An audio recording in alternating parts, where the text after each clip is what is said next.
العجل موجود ازاي. الناس كلها بتستخدم العجل هنا في الدنمارك. ليه؟ شايفين؟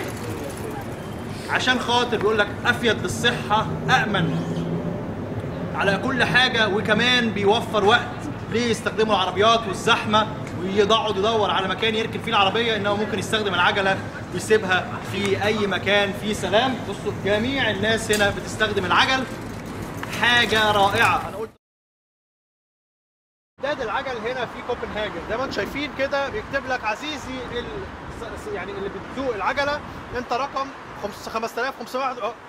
هنعد كل عجله هتعدي هتعدها النهارده، ويعني في 5523 عجله عدوا النهارده هنا في الاشاره دي. والرقم ده في السنه دي من اول السنه، من 1 يناير السنه دي.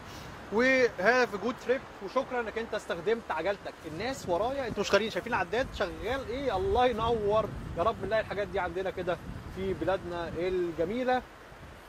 استمتعوا.